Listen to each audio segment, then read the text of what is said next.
για τούτη την εκπομπή στην αρχή έμοιαζε τρελή. Όσο πλησίαζαν όμως τα Χριστούγεννα γινόταν βασανιστικά προκλητική. Να πηγαίναμε, λέει, στη Βοσνία, όπου μένεται ο πόλεμος, και να συναντήσουμε παραμονές Χριστουγέννων τους Έλληνες εθελοντές που πολεμούν εκεί, στο πλευρό των Σερβοβόσνιων. Και ύστερα να προσπαθήσουμε να κάνουμε το χριστουγεννιάτικο όνειρό τους πραγματικότητα.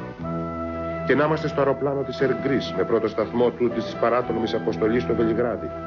Η γνωριμία μας με τον Λευτέρη Σπουργίτη το περασμένο καλοκαίρι στην Αθήνα, έναν εθελοντή μαχητή της Βοσνίας από την Ορεστιάδα, μας είχε δώσει την ιδέα για αυτή την εκπομπή. Και να που τώρα συναντιόμασταν και πάλι, αυτή τη φορά σε κάποια πλατεία του Βελιγραδίου, για να αρχίσουμε το χριστουγεννιάτικο αυτό διπορικό στη Βοσνία, σε αναζήτηση και των άλλων Ελλήνων εθελοντών.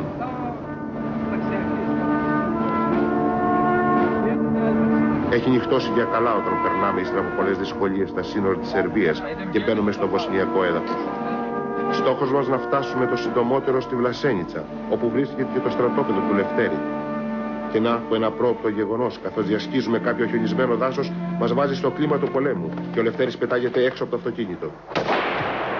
Λευτέρη, οφείλω να ομολογήσω ότι αν δεν ήσουν εσύ και αν δεν υπήρχε μια συνάντησή μας πριν μερικούς μήνες στην Αθήνα, δεν θα βρισκόμουν σήμερα εδώ στη Βοσνία. Μίλησέ μου λοιπόν για το ποιος είσαι, γιατί έχεις έρθει να κάνεις εδώ και πώς νιώθεις σήμερα μετά από αυτή τη συνάντηση. Ονομάζομαι Σπουργίτης Ελευθέριος, είμαι από την Ορεστιάδα, από τη Στέρνα Ορεστιάδος, τον Εύρο. Είμαι 27 ετών και βρίσκομαι εδώ από τον Απρίλιο. Τον πρώτο καιρό ήμουν μόνος μου. Στη Βλασένιτσα, εδώ? Όχι, ήμουν στο Σβόρνικ στην αρχή, στους λύκους του Σβόρνικ. Και τον πρώτο καιρό ήμουν εκεί στο Σβόρνικ και ήμουν σαν ελεύθερος σκοπευτής σε μια μονάδα καταδρομών. Τι σε έκανε να έρθεις εδώ? Ήθελα να βοηθήσω τους αδερφούς μας, τους Σέρβους, οι οποίοι είναι φίλοι μας και είναι οι Ορθόδοξοι και θα έπρεπε και η Ελλάδα και η Σερβία και η Ρωσία να γίνουμε μια ομοσπονδία δυνατή, ενωμένη εναντίον τους κοινούς εχθρούς μας, οι οποίοι μας περιβάλλουν. Λευτέρη, θα ήθελα να σε ρωτήσω, εδώ στην Βλασένιτσα που είμαστε σήμερα, προπαραμονή Χριστουγέννων, πότε ήρθες και με ποιους ήρθες πρώτα σε συνάντηση? Βρήκες άλλους Έλληνες? Ναι, είχα πάει τον Αύγουστο στην Ελλάδα, αρχές Αυγούστου. Βρήκα κάτι φίλους μου από την Ορεστιάδα και ήρθαμε μαζί για παρέα, γιατί ήταν δύσκολο εδώ να είσαι μόνος σου. Και ήρθαμε εδώ στη Βλασένιτσα και από τότε είμαστε μαζί και υπάρχει συγκινήσεις και τις στιγμές μαζί. Οι πρώτες γραμμές του πολέμου είναι λίγα χιλιόμετρα από εδώ. Υπάρχει ο κίνδυνος κάθε μέρα? Τι αποστολές κάνετε? Οι αποστολές που κάνουμε είναι μέσα στο μουσουλμάνικο έδαφος, καταστροφές, μόνο καταστροφές. Και ο κίνδυνος υπάρχει φυσικά. Φαίνεται λίγο απλοϊκό, αλλά το κίνδυνο δεν τον υπολογίζεις, δεν σκέφτεσαι αν χτυπηθείς, αν συλληφθείς εχμάλωτος, να σκοτωθείς. Το έχω σκεφτεί, αλλά... Μου λέγες προηγουμένως για μια χειρομοβίδα που έχεις μαζί σου πάντα. Δεν έχω εδώ. Είναι... Η τελευταία την κρατάμε πάντα για μας, σε περίπτωση που χρειαστεί κάτι, ας πούμε, την τραβάμε για να μην μας πιάσουν εχμάλωτους. Διότι αν μας πιάσουν θα έχουν πανηγύρια, ας πούμε. Θα είναι ένα πράγμα που τιμή τους να πιάσουν κάποιον Έλληνα. Υπήρξε κάποια στιγμή που να κινδύνεψες, που εάν αργούσες λίγο, εάν είχατε καθυστερήσει λίγο, θα είχατε σκοτωθεί με την ομάδα σου? Αρκετές φορές που σκοτωθήκαν οι συνάδελφοί μου, φίλοι μου, προπορευόμενοι συνήθως, ας πούμε. Ο πρώην διοικητής μου είχε σκοτωθεί. Είχαμε στην προηγούμενη μονάδα που είμαστε στους λύκους του Σβόρνικ, που δεν δουλεύαμε. Στους λύκους του Σβόρνικ? Που δεν δουλεύαμε μόνο καταδρομικές μέσα στο εχθρικό έδαφος. Πηγαίναμε στις γραμμές, σπάζαμε γραμμές, κάναμε καταλήψεις. Αμυνόμασταν στις γραμμές και καταλήψεις ολόφων και τέτοια, ας πούμε. Μπορώ να πω δηλαδή ότι ανήκει σε ομάδα ειδικών αποστολών? Ειδικών αποστολών, είναι στις ειδικές μονάδες. Στην Ελλάδα, στην πατρίδα, βλέπω ότι στη φόρμα σου λέει ΟΙΚ. Είχες υπηρετήσει, ήσουν καταδρομέας? Ήμουν αφίβιος καταδρομέας στη Σάμο, στο 4ο ΕΤΕΘ, με διοικητή τον κύριο Αρταβάνη Πέτρο. Έχεις πάρει μέρος σε μάχες ή σε ευνηδιασμούς ή σε ενέδρες ή που να σας ευνηδίασαν οι αντίπαλοι? Έχω πάρει μέρος στις μάχες του Κόρατζετε, στο Τύρνοβο, στο Σαράγεβο, στο Μπίχατς Κούπρες τελευταία, Μάιεβίτσα και ορισμένες πολλές περιπολίες και ενέδρες και τέτοια. Κλείνοντας αυτή την συζήτηση όσον αφορά το πολεμικό μέρος, θα ήθελα να μου πεις ποια ήταν η εντονότερη στιγμή που έζησες εδώ? η πρώτη μου αποστολή μέσα στο μουσουλμάνικο έδαφος, το οποίο... Ως κομμάντος. Ως κομμάντος, καθαρά καταδρομική αποστολή, με κριτικά, για να τεινάξουμε μια αποθήκη πυρομαχικών, η οποία χρειάστηκε να διανύσουμε 45 χιλιόμετρα μέσα στο εχθρικό έδαφος, με κάποιες ελλείψεις σε τρόφιμα και την πλήρη επιτυχία της αποστολής και την ικανοποίηση της δικής μας, και χωρίς να έχουμε ούτε έναν τραυματία. Στη μονάδα την οποία βρίσκομαι τώρα είμαστε πολύ καλοί. Σε ένα χρόνο η οποία υπάρχει η μονάδα έχουμε έναν τραυματία μόνο, και αυτό από λάθος, ας πούμε, από βλήμα πυροβολικού που έτυχε. Ατύχημα. Τι σου λείπει περισσότερο αυτές τις ατέλειωτες μέρες και νύχτες που ζεις εδώ, με την ανάσα του πολέμου δίπλα σου? Αυτές τις ιδιαίτερες μέρες των γιορτών θα ήθελα να τις περάσουμε τους δικούς μας, ας πούμε. Τους σκέφτομαι φυσικά, τους αγαπάω. Θέλω να μην ανησυχούν για μένα, ότι είμαστε καλά. Και να κάνουμε περήφανη την Ελλάδα, και εδώ που βρισκόμαστε. Όταν οι Σέρβοι, Λευτέρη, μιλούν για την Ελλάδα και για την παρουσία σας εδώ, πώς το αντιμετωπίζουν, τι λένε? Μόνο η Ελλάδα είναι η μοναδική που μας βοηθάει. Και αν τυχόν γίνει πόλεμος στην Ελλάδα με οποιονδήποτε, θα έρθουμε κατά χιλιάδες να βοηθήσουμε. Το πιστεύουν? Το πιστεύουν και το πιστεύω κι εγώ, όχι μόνο. Από ό,τι φαίνεται. Χωρίς άλλα απρόοπτα στο ταξίδι μας, μέσα στη νύχτα, κάπου εκεί γύρω στα μεσάνυχτα θα φτάσουμε στη Βλασένιτσα, και ο Λευτέρης θα μας οδηγήσει στο φιλόξενο σπίτι του διοικητού του ταξίαρχου Σβόνκο Μπάγιαγιτς. Ο Σβόνκο είναι ένας μεγάλος φιλέλληνας. Μας προσφέρει ζιβοβίτσα και μας μιλάει με θαυμασμό για την παρουσία στη μονάδα του των Ελλήνων εθελοντών, για τον Λευτέρη, αλλά και για τον Αντώνη και για τον Τρίφωνα, τους άλλους δύο Έλληνες εθελοντές που δεν αργούν να φτάσουν για μια πρώτη συνάντηση και γνωριμία.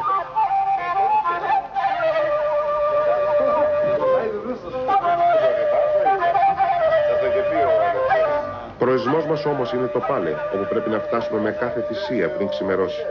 Υποσχόμαστε στον Αντώνη και στον Τρίφωνα πως θα επιστρέψουμε την άλλη μέρα.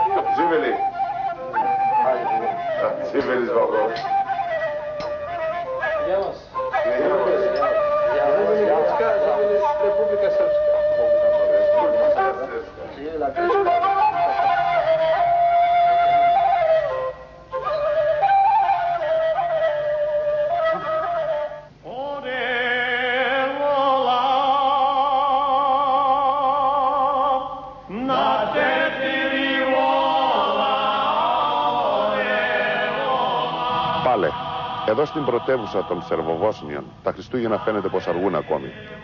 Και δεν είναι το γεγονός ότι οι Σέρβοι της Βοσνίας, όπως άλλωστε όλοι οι Ορθόδοξοι Σέρβοι ακολουθούν το παλαιό ημερολόγιο, όσο το γεγονός ότι ο πόλεμος δεν αφήνει πολλά περιθώρια για πρόωρους γιορτασμούς.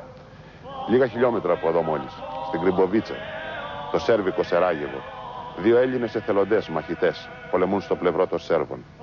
Θα προσπαθήσουμε να τους εντοπίσουμε κάπου γύρω από το Σεράγεβο.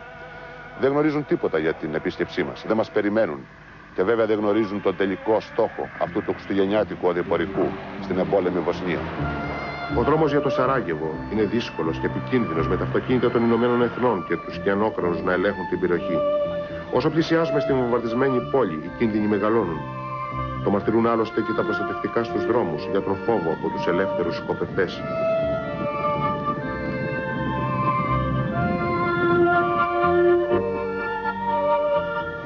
Σαράγεβο. Για μία ακόμη χρονιά Χριστούγεννα κάτω από τη σκιά του πολέμου. Χιλιάδες εξεριζωμένοι, οι πρόσφυγες που έχουν σκορπιστεί στην γύρω περιοχή. Ο κίνδυνος χειροφυλαχτεί σε κάθε μας βήμα. Είμαστε στην πρώτη γραμμή. Λίγο παραπέρα αρχίζουν τα πολυβολία των μουσουλμάνων. Η πληροφορία που είχαμε είναι ότι τελικά οι δύο συμπατριώτες μας που μάχονται εδώ στο πλευρό των Σέρβων έχουν εντοπιστεί. Θα προσπαθήσουμε να τους συναντήσουμε. Και θα κάνουμε μια προσπάθεια να τους βρούμε το συντομότερο πριν πέσει ο ήλιος, ώστε να μας μιλήσουν για τη ζωή τους, αλλά και για αυτό το όνειρο των Χριστουγέννων που ζουν αυτές τις ημέρες κοντά στους Ορθόδοξους Σέρβους. Πόσο διαφορετικά αλήθεια θα είναι τα φετινά Χριστούγεννα για αυτούς τους συμπατριώτες μας. Ας ελπίσουμε ότι θα τους συντονίσουμε σύντομα, πριν ο κίνδυνος γίνει μεγαλύτερος. Οι άνθρωποι μας συνοδεύουν από το Πάλε. Με δυσκολία μας άφησαν να πλησιάσουμε μέχρι εδώ, διότι ο κίνδυνος ελοχεύει παντού. Τα πολυβολία και τα σημεία ελέγχου είναι σε κάθε μας βήμα. Εδώ από κάτω, το σέρβικο τμήμα της πόλης του Σαράγεβο είναι η τελευταία γραμμή πριν από τα πολυβολία των μουσουλμάνων. Και εδώ ακριβώς βρίσκονται οι Έλληνες μαχητές που έχουν έρθει να βοηθήσουν τους Σέρβους. Το Μοήμιλο είναι ένα προάστιο του Σαράγεβο με ιδιαίτερη στρατηγική σημασία που ελέγχουν οι Σερβοβόσνοι. Αν πέσει, η Βοσνία κόβεται στα δύο. Και εδώ στο φυλάκιο, πάνω στο ύψωμα, λίγες δεκάδες μέτρα από τους μουσουλμάνους ελεύθερους σκοπευτές, βρίσκονται θελοντές με το δάχτυλο στη σκανδάλη ο Νίκος Νικολαίδης και ο Νέστορας Χρυσαΐτης.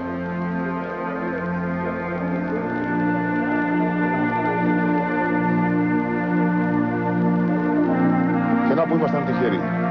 Λίγο πριν πέσει ο ήλιος, εδώ στη Λουκαβίτσα, στο Σέρβικο Σαράγεβο όπως λέμε, συναντήσαμε τους δύο συμπατριώτες μας. Είναι ο κύριος Νίκος Νικολαίδης και ο Νέστορας Χρυσαΐτης, που θα μου μιλήσετε βέβαια για τον ερχομό σας εδώ, αλλά πριν απ' όλα ήθελα να σας ρωτήσω πότε πληροφορηθήκατε ότι ερχόμαστε να σας συναντήσουμε. Περίπου πριν μισή ώρα. Πριν μισή ώρα. Και ξέρετε πως τρέξαμε. Πόσο χρόνο είσαι καταρχάς? 33 ετών. 33. Λίγο όψιμος μαχητής. Πόσο καιρό είσαι εδώ στην Βοσνία? Είμαι 8,5, κλείνω σχεδόν τους 9 μήνες. 9 μήνες. Και εσύ είναι Νέστορα? Εγώ είμαι 30 χρονών. Είμαι εδώ περίπου 3 μήνες. 3 μήνες. Από την αρχή που ήρθες βρέθηκες μαζί με τον Νίκο? Ναι. Γιατί υπάρχουν βέβαια και άλλοι Έλληνες μαχητές, αλλά είναι σε άλλες μονάδες.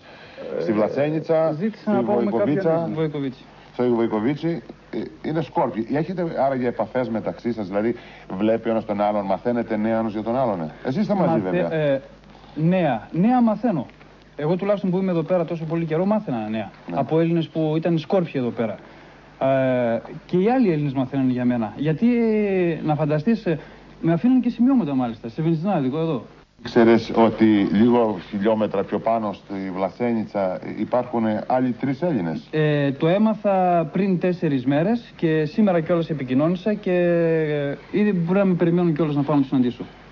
Παιδιά, θέλω ειλικρινά να μου πείτε πώς νιώθει ένας πολεμιστής, ένας μαχητής που αντιμετωπίζει τον κίνδυνο στο κάθε το βήμα, τόσο χιλιόμετρα μακριά από το σπίτι του, σε μια άλλη χώρα, έχετε έρθει να πολεμήσετε στον πλευρό των Σέρβων. Πώς νιώθει όταν μαθαίνει ότι κάποιος άλλος Έλληνας πήρε για αυτό την ίδια απόφαση που έχετε πάρει εσείς? Ποιο είναι το συναίσθημα που νιώθει και πώς αντιδρούν και οι Σέρβοι βέβαια, οι φίλοι σας? Είναι πολύ χαρμόσυνο το γεγονός ότι και κάποιος άλλος Έλληνας έρχεται εδώ πέρα. Οι Σέρβοι δεν έχουμε πρόβλημα με τους Σέρβους. Σας αγαπούν? Μας αγαπάνε, μας βοηθάνε όσο μπορούν, γιατί και αυτοί έχουν μεγάλα προβλήματα εδώ. Σίγουρα. 3 χρόνια πόλεμος είναι πολύ δύσκολο και προσπαθούμε πάντα να ερχόμαστε σε επαφή με όλους τους Έλληνες που υπάρχουν εδώ. Αλλά είναι πολύ δύσκολο. Πόσο τραγελαφικό ακούγεται ή πόσο δύσκολο ακούγεται να το πιστέψει κανείς ότι προπαραμονή Χριστουγέννων, λίγες εκατοντάδες μέτρα από το κέντρο του Σαράγεβο, όπου οι ελεύθεροι σκοπευτές ρίχνουν, να μιλάμε για πόλεμο. Όταν είμαστε προπαραμονή Χριστουγέννων, που το μεγάλο μήνυμα της ειρήνης είναι το κύριο μήνυμα των Χριστουγέννων και επιγής ειρήνης. Πώς ακούγεται αυτό το επιγής ειρήνης εδώ στο Σαράγεβο? Δύσκολο. Μετά από σχεδόν 3 χρόνια πόλεμο εδώ πέρα, αυτό το επιγής ειρήνης ακούγεται πάρα πολύ δύσκολο. Και πολλές φορές που συζητάω και με τους Σέρβους εδώ πέρα, ούτε και οι ίδιοι ξέρουν και ούτε οι ίδιοι πιστεύουν πότε ακριβώς θα τελειώσει αυτός ο πόλεμος εδώ πέρα. Τι ήταν αυτό, Νίκο, που σε έκανε να έρθεις, να πάρεις την απόφαση να έρθεις να πολεμήσεις στη Βοσνία? Ήταν καθαρά, όπως είχα ξαναπεί, καθαρά ιστορικοί οι λόγοι. Δεν μπορεί κανένας να ξεχάσει και τις θυσίες των Σέρβων εθελοντών στη Θεσσαλονίκη, πάνω στο Καϊμάκτελαν, μετά στην Κέρκυρα, το τρέξιμο αυτό των Σέρβων. Δεν μπορεί να ξεχάσει κανένας τις θυσίες του Ιερού Λόχου, του ελληνικού Ιερού Λόχου στα σέρβικα χώματα. Δεν δίστασες να πάρεις την απόφαση για να έρθεις στο Μάρτιο? Όχι. Δεν δίστασα. Από την πρώτη μέρα που ξεκίνησε ο πόλεμος είχα πάρει την απόφαση να έρθω να πολεμήσω στο πλευρό των Σέρβων φίλων. Εσύ φυλάς σκοπιά πάνω στο λόφο? Στο λόφο Μοήμιλο. Όπου βλέπεις σε τι απόσταση θα δει από τους μουσουλμάνους? Η θεωρητική απόσταση είναι 20 μέτρα. 20 μέτρα. 20 μέτρα. Δηλαδή σε κάποια αψημαχία τέτοια μέχρι και 20 μέτρα μπορεί να κατέβει ο μουσουλμάνος. Θέλω να μου πεις τι σε έκανε εσένα, Νέστορα, να έρθεις εδώ στη Βοσνία, στο Σαράγεβο? Καταρχήν θα ήθελα να τους βοηθήσω. επειδή οι Σέρβοι μας έχουν βοηθήσει στο παρελθόν και επειδή είναι χριστιανοί Ορθόδοξοι και επειδή πιστεύω ότι δεν θα ήθελα να το κάνω πολιτικό το θέμα, αλλά πιστεύω ότι αυτός ο πόλεμος με τους μουσουλμάνους είναι κάτι παραπάνω από ένα εδαφικό κομμάτι στα Βαλκάνια. Σίγουρα. Θα ήθελα να κάνω κι εγώ κάτι γι' αυτό. Ποιες ήταν οι πρώτες σου εμπειρίες, οι πρώτες σου εντυπώσεις εδώ από τις μάχες που παρακολούθησες ή που έζησες? Σίγουρα την πρώτη βραδιά είπα τι κάνω εδώ πέρα. Αλλά σιγά σιγά με τον καιρό συνήθισα. Καμία στιγμή δεν διέτρεξα κάποιον σοβαρό κίνδυνο. Να πω ότι κινδύνευσα να σκοτωθώ. Ναι. Κίνδυνος υπάρχει πάντα. Και υπάρχει και προσαρμογή. Είχες πάρει άραγε την ανάλογη εκπαίδευση στην Ελλάδα όταν υπηρέτησες ώστε να είσαι προετοιμασμένος για τέτοιες καταστάσεις? Στην Ελλάδα υπηρέτησα στην αεροπορία. Δεν νομίζω ότι η εκπαίδευση ήταν άρτια για να ανταπεξέλθει εδώ. Αλλά ήμουνα στην Αφρική κάποιο διάστημα σε επαγγελματικό στρατό και είχα κάποια. Έχεις κάνει μισθοφόρος? Ναι. Πού? Στη Ζάμπια. Νίκο, ποια ήταν η πιο έντονη στιγμή που έζησες κατά την παραμονή σου εδώ? Αυτούς τους 8 μήνες δηλαδή. Στα περίχωρα του Σαράγεβο. Εδώ στο σερβικό Σαράγεβο, στη Λουκαβίτσα. Η πιο έντονη στιγμή, πολλές. Δηλαδή δεν μπορώ να απομονώσω μία στιγμή από όλη αυτή εδώ πέρα, από όλο αυτό το χρονικό διάστημα που είμαι εδώ. Υπήρχαν πολλές. Δηλαδή τη μία χτυπούσαν αγροβολιστές. Την άλλη θα είχαμε κάποια μάχη, θα είχαμε κάτι διαφορετικό. Ο κίνδυνος ο ίδιος. Νίκο, εσύ που είσαι ο παλαιότερος, τι θα συμβούλευες κάποιον στην πατρίδα μας, στην Ελλάδα, που μας βλέπει αυτή τη στιγμή και που θα είχε σκεφτεί πιθανόν να έρθει εδώ στη Βοσνία, στο Σαράγεβο, να πολεμήσει στο πλευρά των Σέρβων? Πρώτο, να ξεχάσει ότι έχει δει από πολεμικές ταινίες.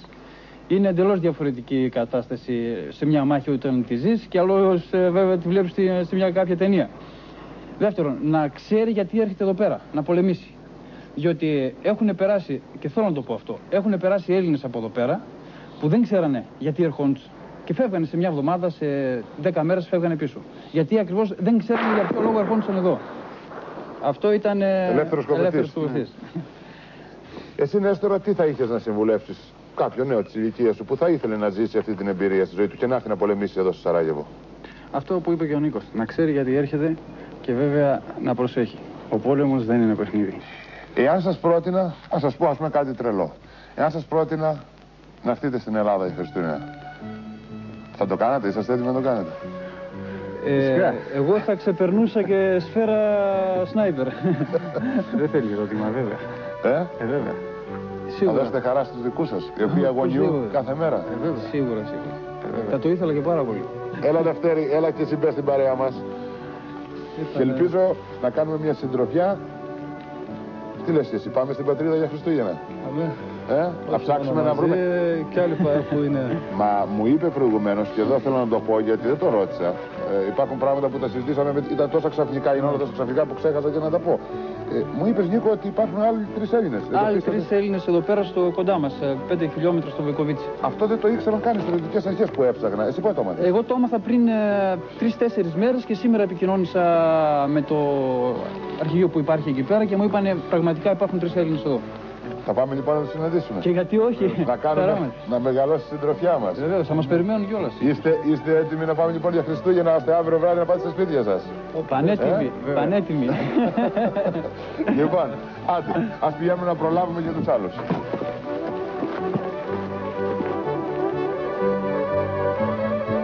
Το Βοικοβίτσι δεν βρίσκεται παρά λίγα χιλιόμετρα μακριά. Όμως εδώ στην πρώτη γραμμή του πολέμου ο θάνατος παραμονεύει σε κάθε βήμα. Πυροβολισμοί ακούγονται κοντά μας σε ολόκληρη τη διαδρομή.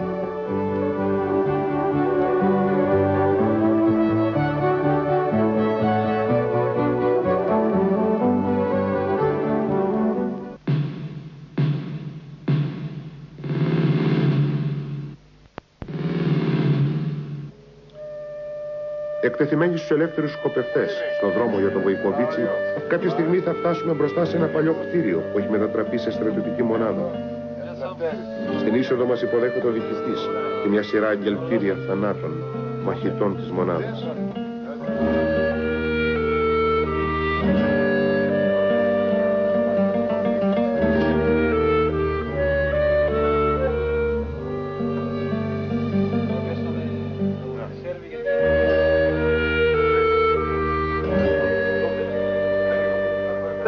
Σε λίγα λεπτά ανοίγει η πόρτα και μπαίνουν οι 3 Έλληνες εθελοντές.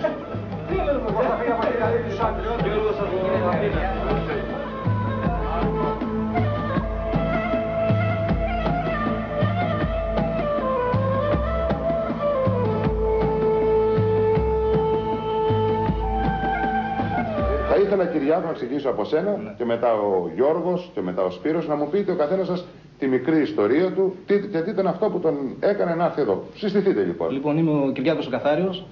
Είμαι από τον Κεχρόκαμπο, τον Μουκαβάλα, σε ένα μικρό χωριό, αλλά ζω και εργάζομαι στη Θεσσαλονίκη. Είμαι 30 χρονών, έχω σπουδάσει οικονομικά, δουλεύω σαν ασφαλιστής σε μια εταιρεία. Τα παράτησα όλα, ήταν πολύ δύσκολη απόφαση και ήρθα εδώ. Είμαι ο τελευταίος που έχω έρθει. Έχω έρθει εδώ και 7 μέρες και βρισκόμαστε εδώ στο Βικοβέτσι, μια περιοχή κοντά στο όρος Ίγκμαν, και προστατεύουμε τις περιοχές εδώ από τις τυχόν επιθέσεις, ας πούμε, των μουσουλμάνων. Θέλω να σε ρωτήσω, Κυριάκο, για το πώς υποδέχτηκαν οι Σέρβοι αγωνιστές. Θα ήθελα να μου πεις τι ήταν αυτό που σε έκανε να πάρεις αυτή την απόφαση. Υπάρχει κάτι συγκεκριμένο? Ναι, υπάρχει κάτι συγκεκριμένο. Είμαι Έλληνας πατριώτης και πιστεύω πάρα πολύ σε αυτό που λέμε ελληνοσερβική φιλία. Γιατί πιστεύω ότι οι δύο αυτές χώρες πρέπει να είναι σύμμαχες χώρες, φίλες χώρες. Και είναι γιατί αυτή τη στιγμή έχουν προβλήματα οι Σέρβοι, αύριο μπορεί να έχουμε εμείς προβλήματα κυρίως με την Τουρκία. Και πιστεύω ότι η μοναδική χώρα που μπορεί να μας βοηθήσει θα είναι η Σερβία. Και ποιες είναι οι πρώτες εντυπώσεις? Πήρες το βάτσον του πυρός? Πήρες μέρος σε κάποια μάχη? Σε μάχη όχι, αλλά αντιμετωπίζουμε καθημερινά τον κίνδυνο των ελεύθερων σκοπευτών, των snipers, όπως το λένε εδώ. Καθημερινά έρχονται σφαίρες από το πουθενά. Αν το πούμε αυτό, βάφτισμα του πυρός είναι βάφτισμα του πυρός. Βλήματα πέφτουν στην περιοχή? Όχι, βλήματα όχι, πυροβολικό όχι. Να έρθουμε στον φίλο μας τον Γιώργο. Λέγομαι Γιώργος Μουρατίδης. Κατοικώ στην Αγία Βαρβάρα στην Αθήνα, είναι στα δυτικά προάστια. Είμαι 22 χρονών. Ήμουνα 2 χρόνια μετά το Λύκειο φοιτής οδοντοτεχνικής και τα τελευταία 2 χρόνια φοιτής βιολογίας Αθήνας. Έχεις υπηρετήσει στον ελληνικό στρατό? Έχω υπηρετήσει στον ελληνικό στρατό. Βαρέθηκα τις σπουδές και συνέχεια είπα, επειδή έχοντας άλλα 4 χρόνια αναβολής, είπα να έρθω εδώ πέρα για να βοηθήσω έναν αδελφό λαό. Νιώθεις τον εαυτό σου τώρα ότι είσαι τιμοπόλεμος? Τώρα όχι. Για πρώτη προσαρμόζεσαι? Η προσαρμοστικότητα είναι το... Θα επανέλθουμε να ρωτήσω και τον τρίτο φίλο της παρέας, τον Σπύρο, να μου πει τη δική του ιστορία και πώς σε βρέθηκε εδώ. Λέγομαι Τζανόπουλος Σπύρος, ζω στην Πάτρα. Η απόφασή μου να έρθω εδώ είναι ότι νομίζω ότι εμείς και οι Έλληνες και οι Σέρβοι έχουμε κοινούς δεσμούς, όχι μόνο θρησκευτικούς δεσμούς, αλλά σε πολλούς πολέμους έχουμε πολεμήσει μαζί, στους Βαλκανικούς πολέμους, στον πρώτο παγκόσμιο πόλεμο. Έχεις υπηρετήσει, Σπύρο? Ναι. Πόσο χρόνο είσαι? Είμαι 25 χρονών. Τι επάγγελμα κάνεις στην Ελλάδα? Είμαι φοιτητής. Φοιτητής. Είναι τα πρώτα Χριστούγεννα λοιπόν που θα περάσετε μακριά από τα σπίτια σας μέσα μέσα στον πόλεμο. Ας το πούμε τα πράγματα με το όνομά τους. Σας φοβίζει αυτό και τι συναισθήματα σας δημιουργεί? Λοιπόν, πρώτα απ' όλα δεν είναι τα πρώτα Χριστούγεννα που θα περάσω μακριά από την οικογένεια. Έχω κάνει αρκετές φορές Χριστούγεννα μακριά από το σπίτι. Σε πόλεμη ζώνη? Όχι βέβαια σε πόλεμη ζώνη. Δεν υπάρχει φόβος. Από τη στιγμή που έχουμε πάρει αυτή την απόφαση, δεν φοβόμαστε. Δεν σε απασχολεί δηλαδή το θα κάνεις Χριστούγεννα? Και εσύ, Γιώργο? Καθόλου. Όχι, ούτε εμένα με απασχολεί. Πήρα την απόφαση νομίζω σοβαρά και νομίζω ότι είμαι σαν σε δεύτερη πατρίδα. Είμαι δηλαδή σε ανθρώπους με εντελώς αδελφικές σχέσεις. Είναι σαν σε οικογένεια. Ακριβώς. Και εσύ, Σπύρο, τι θα είσαι να πεις αυτά τα Χριστούγεννα που θα τα κάνεις μακριά από την πατρίδα? Νομίζω ότι και εγώ δεν νιώθω μακριά, γιατί νιώθω τους Σέρβους με την αγάπη που μας έχουν σαν δεύτερο σπίτι. Εάν σας ζητούσα να στείλετε ένα μήνυμα, είμαστε στην προπαραμονή των Χριστουγέννων, ένα μήνυμα στους δικούς σας, στην οικογένειά σας, στους φίλους σας, τι θα θέλατε να πείτε, κοιτώντας την κάμερα που σας βλέπει απέναντι? Θα ήθελα να στείλω τους χαιρετισμούς στην οικογένειά μου, στους πολύ καλούς φίλους στην Ελλάδα και σε όλους τους Έλληνες. Αυτά. Και να τους πω ένα γεια. Από το Σαράγεβο. Από το Βοϊκοβίτσι. Και εσύ, Γιώργο? Παρομοίως, εύχομαι για τα Χριστούγεννα, ας πούμε, υγεία και ευτυχία για όλο τον κόσμο. Πρώτα στην οικογένειά μου, στα αδέλφια μου και στους γονείς μου, στους γνωστούς και στους καλούς φίλους που έχω. Και εντάξει, περνάω πολύ καλά. Και εσύ, Σπύρο? Εγώ θέλω να στείλω τις καλύτερες μου ευχές στη μητέρα μου, στον πατέρα μου, στους συμφοιτητές μου και στους φίλους μου. Παιδιά, θα ήθελα να σας ευχαριστήσω και με τη σειρά μου να σας ευχηθώ και εγώ καλά Χριστούγεννα. Επίσης. Τις καλύτερες ευχές με το καινούριο έτος, έστω και με τους κινδύνους που αντιμετωπίζετε. είμαι σίγουρος ότι θα ξεπεράσετε. Και θα ήθελα να πω εδώ ακόμη ότι στο φιλόξενο αυτό χώρο που βρισκόμαστε, στο στρατόπεδο στο Βοϊκοβίτσι, υπάρχουν και αρκετοί φίλοι που μας παρακολουθούν. Ανάμεσά τους βλέπω απέναντί μου και τους άλλους 3 Έλληνες εθελοντές. Είναι οι διοικητές εδώ των μονάδων που έχουν συγκεντρωθεί, αλλά και κάποιοι άλλοι φίλοι Σέρβοι που μας ετοίμασαν μια υποδοχή, ας πούμε ένα μικρό γλέντι. Θα θέλαμε και εμείς να τους το αποδώσουμε και είναι μια ευκαιρία να βρεθούμε όλοι μαζί με τον γνωστό Κώστα Καράλη που μας συνοδεύει σε αυτό το οδηπορικό, σε αυτό το χριστουγεννιάτικο όνειρο στη Βοσνία, στην εμπόλεμη Βοσνία, στα περίχωρα του Σαράγεβο. Ο Νέστορας μου είπε πριν ότι πριν από λίγες μέρες που ήταν της Αγίας Άννης, ακούσα ένα τραγούδι που έλεγα εγώ εδώ και χρόνια, το Άννα, και ζήτησε εκ μέρους όλων να του πω.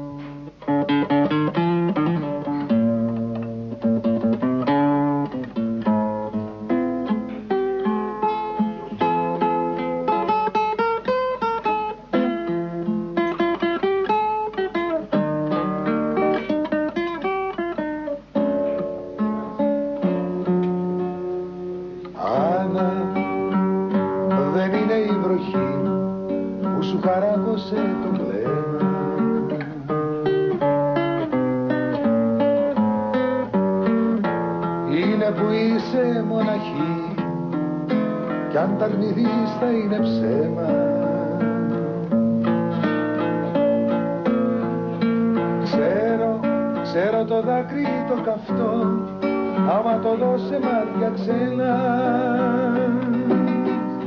Άννα, γιατί να σου κρυφτώ, είμαι μονάχος σαν και σένα.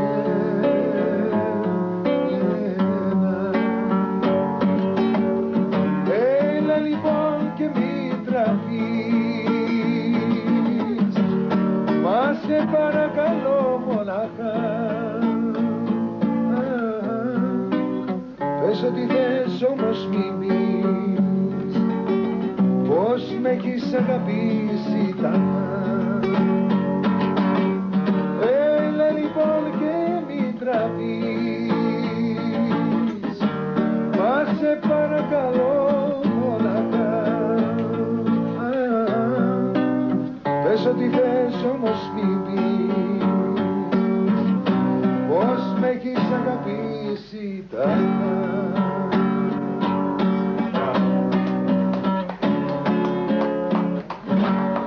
Ξημερώνει η δεύτερη ημέρα του οδηπορικού μας στη Βοσνία. Έχουμε επιστρέψει στο Πάλε και στη συντροφιά μας πια, εκτός από τον Λευτέρη, έχουν προσθεθεί από τη Λουκαβίτσα ο Νίκος και ο Νέστορας. Σε λίγο θα αρχίσουμε το μεγάλο ταξίδι της επιστροφής, όμως πρώτα θα περάσουμε από το στρατιωτικό νοσοκομείο του Κόραν για μια συνάντηση με τους τραυματίες του πολέμου. Που χάθηκε τόσο φως, όλο σε ένα δίσκο στον ήλιο. Εδώ οι ελλείψεις σε φάρμακα είναι τεράστιες και εμείς δεν έχουμε να προσφέρουμε παρά μόνο το κουτί με τις πρώτες βοήθειες που έχουμε πάρει μαζί μας για τους εαυτούς μας. Σε ευχαριστούν πολύ από την καρδιά τους. Το τραγούδι του Κώστα Καράλη είναι ότι καλύτερο μπορούμε να προσφέρουμε σε αυτά τα θύματα του πολέμου. Ενός πολέμου χωρίς τέλος, που σε κάνει να απορείς όσα φοβερά βλέπεις γύρω σου.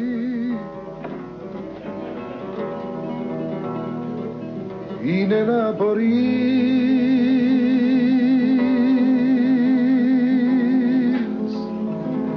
που βρέθηκε τόση αγάπη,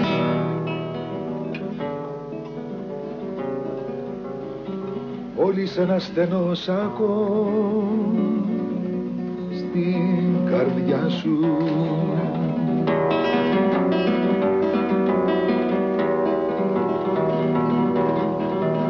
Είναι να απορείς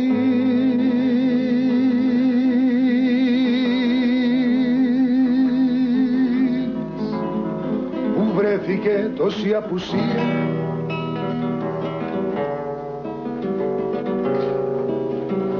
όλοι σε ένα βλέμμα στα μάτια σου.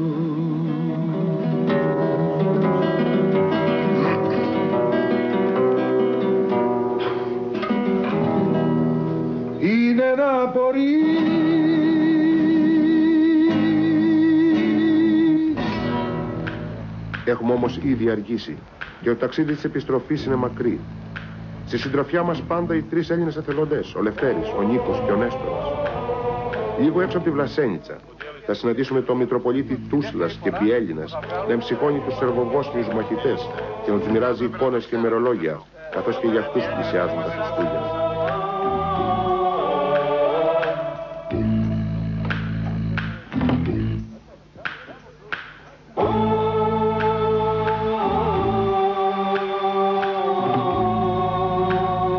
Δεν έχουμε προλάβει να απομακρυνθούμε πολύ από την περιοχή και θα βρεθούμε μάρτυρες μιας πολεμικής επιχείρησης των Σερβοβόσνιων κοντά στη Βλασένιτσα.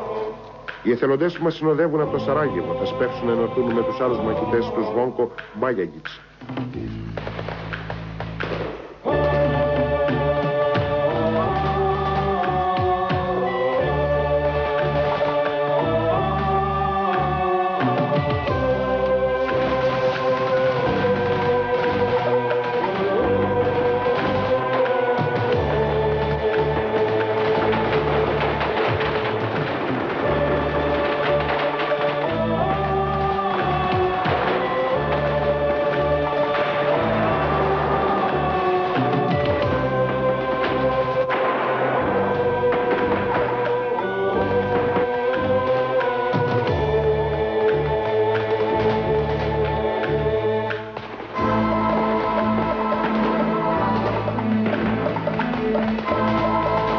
Πραγματικά μια συγκλονιστική εμπειρία για όλους μας. Έχει νυχτώσει όταν η μάχη τελειώνει. Οι Σερβοβόσνιοι μαχητές μαζί με τους Έλληνες εθελοντές και τον διοικητή τους συγκεντρώνονται για να ζεσταθούν γύρω από τη φωτιά που έχουν ανάψει. Είναι η ώρα για την ανάπαυση του πολεμιστή. Αντώνη, Τρίφωνα, είμαστε σε μια περιοχή στην καρδιά της Βοσνίας, όπως είναι η Βλασένιτσα, προπαραμονή Χριστουγέννων. Σας βλέπω ότι ακόμη είστε ξαφνιασμένοι από την επίσκεψή μας και εμείς είμαστε ξαφνιασμένοι. Είχαμε πιστέψει ότι δεν θα σας βρίσκαμε. Καταρχάς, τι νιώθετε έτσι που είδατε το συνεργείο να σας συναντάει εδώ με τους άλλους συναγωνιστές σας? Τι έχετε να πείτε, ποια είναι τα πρώτα λόγια που θα θέλατε να πείτε? Μεγάλη χαρά, τρομερή ας πούμε, αναπάντεχη. Δεν το περιμέναμε να βρούμε Έλληνα να έρθει να μας πάρει συνέντευξη. Πόσο καιρό έχετε να δείτε κάποιο πατριώτη εδώ να περνάει? Εγώ είμαι από τον Αύγουστο εδώ, πατριώτη δεν είδα ακόμα. Ψάξαμε να τους βρούμε, αλλά δεν μπορέσαμε να έρθουμε σε επικοινωνία, τίποτα. Πού είχες υπηρετήσει, Τρίφωνα? Είχες σκεφτεί να έρθεις εδώ στη Βοσνία να πολεμήσεις με τους Σέρβους? Δεν το είχα σκεφτεί καθόλου. Κάπως ξαφνικό μου ήρθε. Εγώ είχα υπηρετήσει το μηχανικό. Ήμουνα στους συναρκαλιευτές. Λοιπόν, και κάπως κατάλαβα ότι εντάξει, η ειδικότητά μου κάπου μπορούσε να βοηθήσει εδώ, σε αυτή την περίπτωση εδώ, σε αυτόν τον πόλεμο. Πώς υποδέχτηκαν οι Σέρβοι, σε δέχτηκαν καλά? Εδώ είστε απομονωμένοι, σε μια περιοχή βλέπουμε χιονισμένη, στο βουνό. Από τους Σέρβους δεν είχα κανένα παράπονο, ειδικά από έναν αξιωματικό εδώ, ένα στρατικό, ο οποίος μας δέχτηκε πάρα πολύ καλά. Μας δέχτηκε σαν παιδιά του, μας έβαλε μέσα στο σπίτι του, μας πρόσφερε τα πάντα, μας βοήθησε στα πάντα, δεν μας αρνήθηκε τίποτα. Λοιπόν, και ειδικά από αυτόν τον άνθρωπο δεν θα μπορέσω να έχω κανένα παράπονο. Και ό,τι μου ζητήσει θα προσπαθήσω να κάνω το παν να το δώσω. Εσύ, Αντώνη? Τη μόνη επικοινωνία. Συστήσου καταρχάς ποιος είσαι, γιατί ήρθες εδώ στη Βοσνία και πώς σε έχουν αντιμετωπίσει οι Σέρβοι συναγωνιστές σου. Κατάγομαι από την επαρχία Ορστιάδος. Το χωριό μου είναι ζώνη. 2 χιλιόμετρα τις γραμμές. Ήρθα εδώ για τον ίδιο λόγο που ήρθαν και άλλοι Έλληνες να βοηθήσουν τους Σέρβους. Τι ήταν αυτό που σε έκανε να έρθεις εσύ εδώ? Ήταν η αναζήτηση της περιπέτειας αυτό που σε έκανε να έρθεις εδώ, δηλαδή? Και αναζήτηση περιπέτειας, αλλά και κάποιο είδους εμπειρία. Πώς νιώθεις που αυτά τα Χριστούγεννα θα τα κάνεις μακριά από την οικογένειά σου? Παράξενο. Είναι η πρώτη φορά που θα κάνεις μακριά? Φυσικό είναι. Θα το κάνω μακριά, χωρίς φίλους, χωρίς γνωστούς, χωρίς συγγενείς, χωρίς οικογένεια, χωρίς αλπορή, τίποτα. Το μυαλό σου τέτοιες μέρες γυρίζει στην οικογένειά σου, στους δικούς σου? Φυσικό και επόμενο να γυρίζει πάντα εκεί. Εσύ, Τρίφωνα, τι λες, σκέπτεσαι την οικογένειά σου αυτές τις ώρες? Προπαραμονή Χριστουγέννων τώρα. Φυσικά και θα το σκεφτόμουν. Θα ήταν πάρα πολύ καλό να βρίσκομαι μαζί με την οικογένειά μου. Ιδιαιτέρως για τον πατέρα μου που το λένε και Χρήστο και γιορτάζει αυτές τις ημέρες. Θα χαιρόμουν πάρα πολύ να βρισκόμουν μαζί τους. Για να σας έκανα μία πρόταση. Εμείς αύριο το πρωί φεύγουμε για την Αθήνα. Για Θεσσαλονίκη και μετά για την Αθήνα. Για την Ελλάδα. Μου έρχεται μια σκέψη λοιπόν, τρελή ίσως, αν σας έκανα μια πρόταση να έρθετε μαζί μου στην Ελλάδα να κάνετε Χριστούγεννα με την οικογένειά σας, γιορτές, και να ξαναγυρίσετε. Θα το αποφασίσετε να έρθετε? Φυσικά. Θα μας κάνεις πλάκα φυσικό και επόμενο τώρα. Φεύγουμε, τα παρατάμε και φεύγουμε. Δεν σας κάνω πλάκα, σας ρωτάω. Ό,τι θέλεις, μόνο να φύγουμε να πάμε να περάσουμε τις γιορτές μαζί με τους δικούς μας. Σας λείπει η μητέρα σου, ο πατέρας σου, εσένα, Φυσικά μας. η δική σας. Και θα χαιρόμασταν πάρα πολύ να Λοιπόν, εγώ σας δίνω το λόγο μου ότι μόλις τελειώσουμε τη συνέντευξη και πάρουμε τις σχετικές άδειες από τον διοικητή σας, από τον κύριο Σβόνκο, εγώ θα του προτείνω να σας πάρω στην Ελλάδα. Τι λέτε λοιπόν, πάμε για Χριστούγεννα? Τώρα αμέσως. Δεχόμαστε. Βιαζόμαστε να φύγουμε για το μεγάλο ταξίδι της επιστροφής στο Βελιγράδι και από εκεί στη Θεσσαλονίκη. Όμως οι Σέρβοι μαχητές επιμένουν. Όπως ξέρουν να πολεμούν, ξέρουν και να γλεντούν. Ο Κώστας Καράλης δεν θα τους χαλάσει το χατήρι για να τραγουδήσουν μαζί. Και μάλιστα το αγαπημένο τους τραγούδι, το Τάμο Νταλέκο, που μιλάει για τη μεγάλη φιλία Ελλήνων και Σέρβων.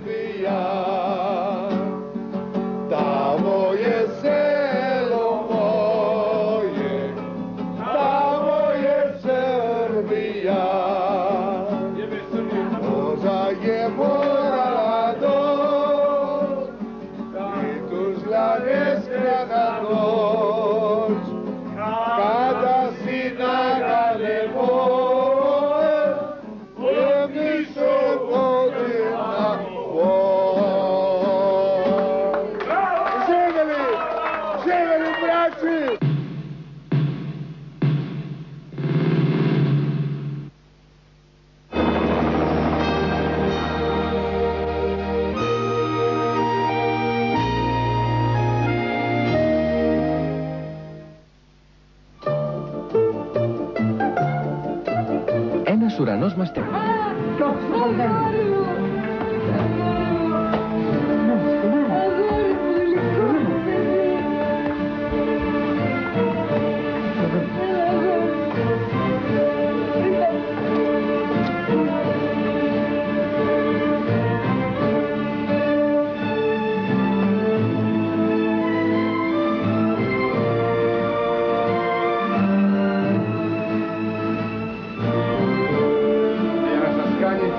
Ακόμη έκπληξη, έφερε και το φίλο του μαζί.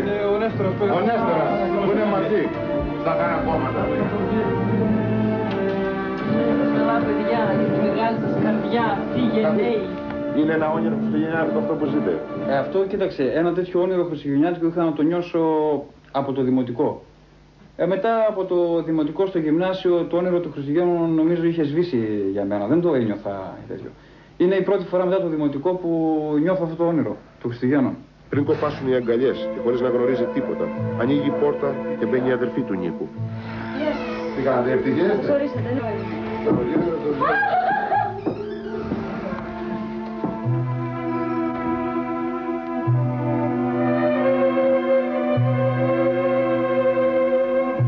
Να περάσετε καλά.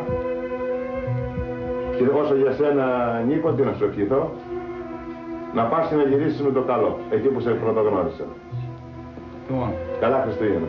ευχαριστώ πάρα πολύ Κώστα και ευχαριστώ και το Sky για όλη αυτή την προσπάθεια που έκανε να μας φέρει από εκεί πέρα πάνω και να περάσουμε τα Χριστούγεννα αυτά με τις οικογένειες μας. Εμείς ευχαριστούμε. Είναι λίγα λόγια. Τώρα, ξέρεις, είναι τελείως διαφορετική η ψυχολογία μου. Δεν μπορώ να πω περισσότερα λόγια. Πιστεύω τα λίγα λόγια αυτά να αγγίξουν. Είναι περασμένα μεσάνυχτα όταν αφήνουμε πίσω μας τη Σκύδρα. Θα χρειαστεί να ταξιδέψουμε 9 ολόκληρες ώρες και να διασχίσουμε τη Μακεδονία και τη Θράκη, ώσπου το ξημέρωμα να μας βρει στον Εύρο, πρώτο τελευταίο σταθμό του οδηπορικού μας. Πρώτο σταθμό στον Εύρο η Ορεστιάδα και πρώτη πρωινή επίσκεψη στο μαγαζί του πατέρα του Τρίφωνα Βασιλιάδη, στο κέντρο της πόλης.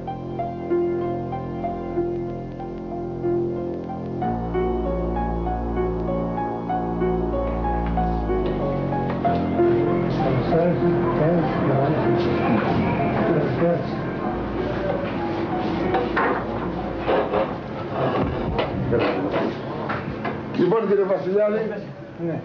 πώς νιώθετε που βλέπετε το γιο σας να έρχεται παραμονή Χριστουγέννων στο σπίτι? Νιώθω μεγάλη χαρά. Το περιμένατε να τον δείτε? Όχι, δεν τον περιμέναμε γιατί ξέραμε ότι είναι στη Βοσνία. Ξέρετε πού ακριβώς είναι στη Βοσνία? Όχι, δεν ξέραμε ακριβώς πού. Ξέραμε ότι είναι... Εσύ Τρίφωνα πώς νιώθεις που είσαι στην πατρίδα σου, στην Ορεστιάδα, στο σπίτι σου με τον πατέρα σου?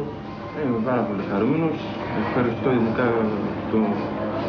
το Sky που κατάφερε και με έφερε εδώ, έκανε αυτή την πράξη ώστε να περάσω μαζί με τους δικούς μου. Γεια σου Πετράκη. Τι κάνουν οι Σέρβοι οι φίλοι μας? Καλά, μπράβο. Η επόμενη συνάντηση εκείνη του Λευτέρη Σπουργίτη με τους γονείς του στο καφενείο του πατέρα του, λίγες εκατοντάδες μέτρα πιο πέρα στην ίδια πόλη.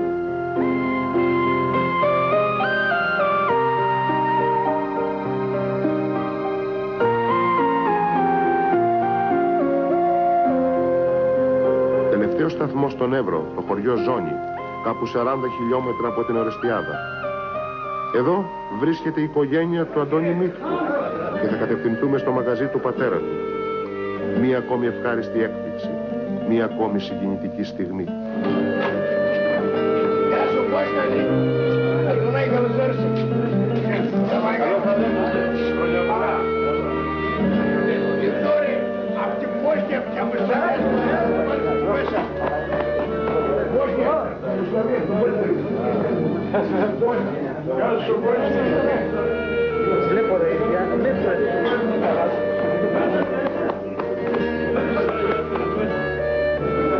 Η μητέρα του Αντώνη, που δεν ξέρει τίποτα για την άφιξη του γιού της, εργάζεται σε βιοτεχνία σε διπλανό χωριό. Και η Μέρη Οικονομίδου, η παραγωγός της εκπομπής, αναλαμβάνει να τη βρει και να τη μεταφέρει στη ζώνη για να της προσφέρει τη μεγάλη χαρά.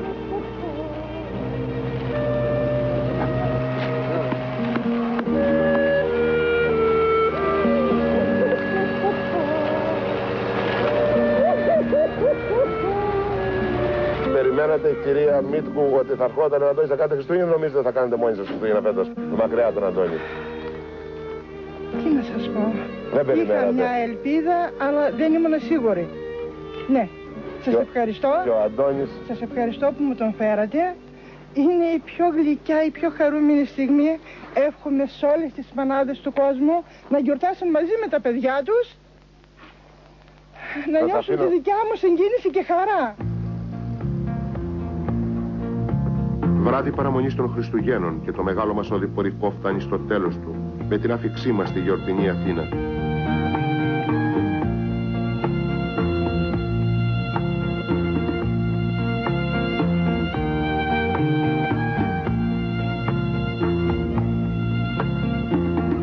Έχει έρθει η στιγμή να αποχωριστούμε και με τον τελευταίο από τους πρωταγωνιστές της ιστορίας μας. Ενός ονείρου που έγινε πραγματικότητα. Χρόνια πολλά, Νέστορα. Καλά Χριστούγεννα. Αν με ρωτήσετε, ειλικρινά δεν ξέρω να σας απαντήσω πού αρχίζει και πού τελειώνει αυτό το χριστουγεννιάτικο όνειρο με τους Έλληνες εθελοντές. Σημασία έχει να ζει κανείς το όνειρο και αν μπορεί να το πιστέψει, να προσπαθεί να το κάνει πραγματικότητα. Μα αν κάτι κυριαρχεί στο μυαλό μας, μέσα από όλες αυτές τις σκηνές που ζήσαμε στη Βοσνία τούτες τις ημέρες, ήταν η απορία στα μάτια των παιδιών. Αν κάποιο άλλο όνειρο, όπως το τέλος του πολέμου και ο ερχομός της πολυπόθητης ειρήνης, μπορεί να γίνει πραγματικότητα.